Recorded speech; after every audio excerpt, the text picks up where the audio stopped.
Halo semuanya, saya Cecilia Kilian, mahasiswa semester 2 dengan NIM 210K102011 di Prodi Ekonomi Manajemen di Universitas Teknologi Sulawesi Utara. Video kali ini saya akan membahas tentang manajemen kredit.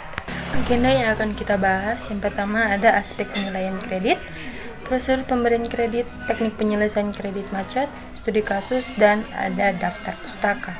Kita masuk yang pertama, aspek penilaian kredit. Claudia Yosia Tumbel 2015, aspek-aspek penilaian dalam pemberian kredit ada 7. Yang pertama, ada aspek yuridis atau hukum. Kedua, aspek pasar dan pemasaran. Ketiga, aspek keuangan. Keempat, aspek teknis atau operasi. 5. Aspek manajemen. 6. Aspek ekonomi sosial ekonomi. 7. Aspek analisis mengenai dampak lingkungan atau AMDAL. Yang pertama kita masuk aspek yuridis atau hukum. Yang dinilai dalam aspek ini adalah masalah legalitas badan usaha serta izin yang dimiliki perusahaan yang mengajukan kredit.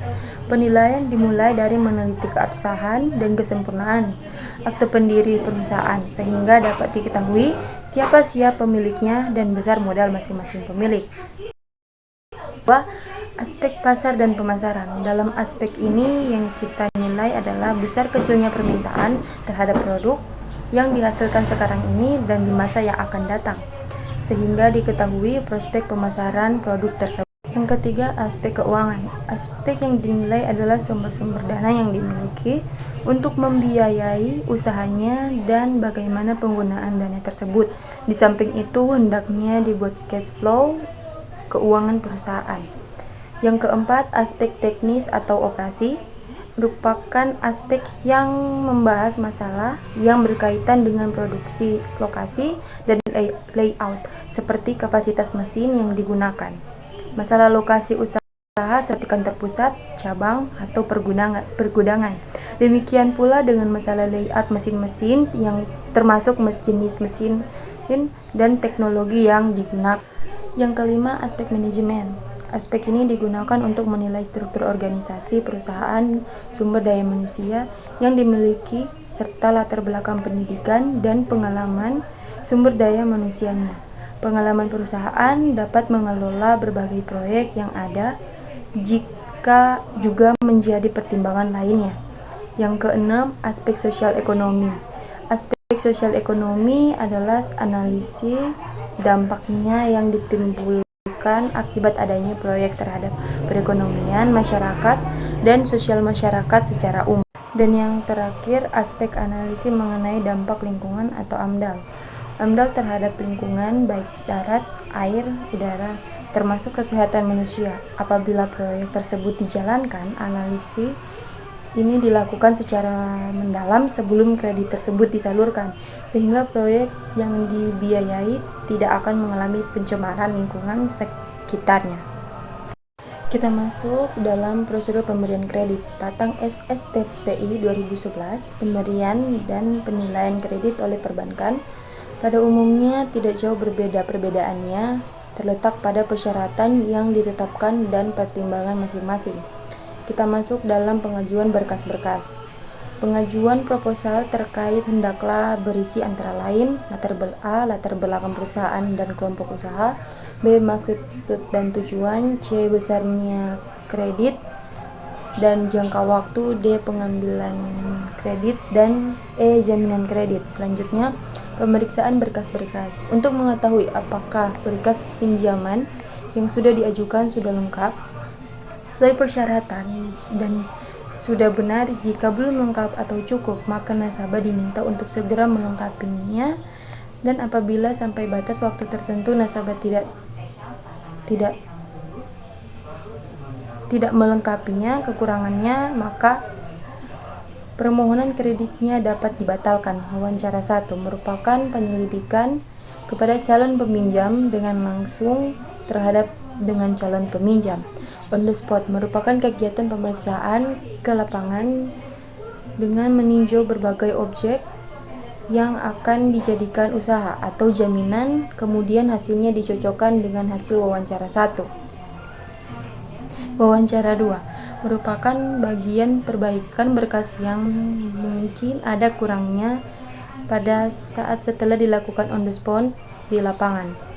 Penilaian dan analisis kebutuhan modal merupakan kegiatan yang dilakukan dalam rangka menilai kebutuhan kredit yang sebenarnya. Keputusan kredit dalam hal ini adalah menentukan apakah kredit akan diberikan atau ditolak. Jika diterima, maka persiapkan administrasinya, penandatanganan akad kredit, atau perjanjian lainnya. Kegiatan ini merupakan kelanjutan dari keputusannya kredit, maka sebelum dicairkan, terlebih dahulu calon nasabah menandatangani akad kredit. Realisasi kredit diberikan setelah penandatanganan surat-surat yang dilakukan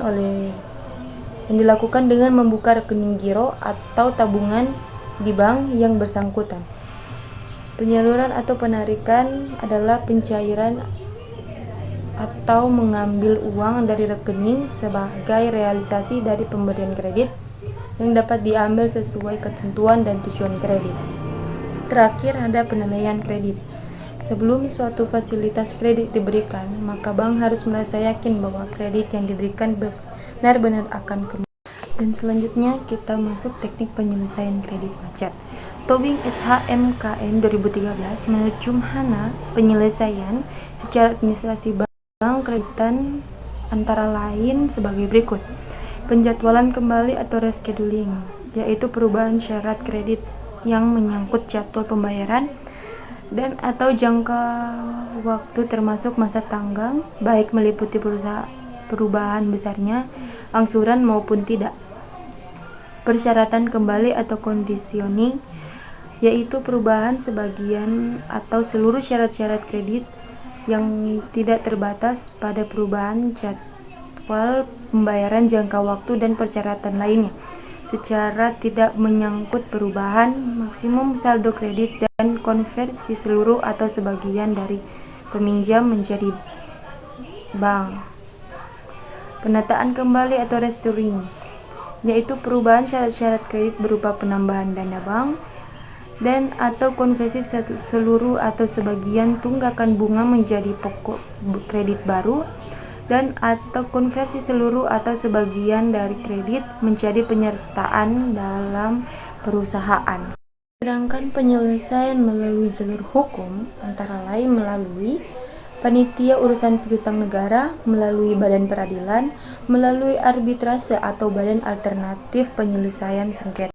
Kita masuk studi kasus. Kasus kredit macet Tirta Amarta Negara rugi 1,83 triliun rupiah.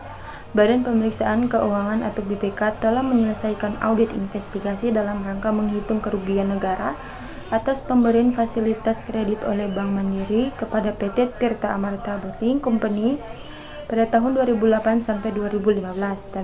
Dalam pemeriksaan tersebut ditemukan penyelesaian yang mengakibatkan terjadinya kerugian keuangan negara senilai 1,83 triliun rupiah yang merupakan tunggakan pokok dan bunga kredit yang tidak dapat dilunasi oleh debitur. Atas tersebut, BPK menyimpulkan adanya aturan perundangan yang dilakukan oleh pihak-pihak terkait dalam pemberian fasilitas kredit oleh Bank Mandiri CBC Bandung kepada PT TAB Company, meliputi proses permohonan analisa persetujuan penggunaan kredit dan pembayaran kembali kredit imbuh nyoman. Sebagai informasi, kasus bermula dari adanya manipulasi data yang diajukan oleh Direktur PT TAB Runi Teddy ketika hendak melakukan perpanjangan dan tambahan fasilitas kredit kepada PT Bank Mandiri Persero Tbk CBC Bandung. Sebagai informasi, Bandung perusahaan mengajukan perpanjangan semua fasilitas kredit modal kerja sebesar 880,6 miliar rupiah, perpanjangan dan platform letter of credit sebesar 40 miliar rupiah, serta fasilitas kredit investasi sebesar 250 miliar rupiah selama 2 bulan. Dan sebagai persyaratan pengajuan kredit tersebut, perusahaan telah meminjam sejumlah asetnya. Adapun dalam perkembangannya, Hasil menunjukkan PT telah mengajukan kredit ke Bank Mandiri CBC Bandung senilai 1,47 triliun rupiah dengan jaminan aset hanya 73 miliar rupiah dan dana semestinya hanya diperkenankan untuk kepentingan kredit investasi dan kredit modal kerja untuk kemudian dipergunakan untuk keperluan lainnya. Dan yang terakhir ada sekian presentasi saya. Saya mohon maaf jika ada kesalahan atau kata-kata yang kurang berkenan. Terima kasih.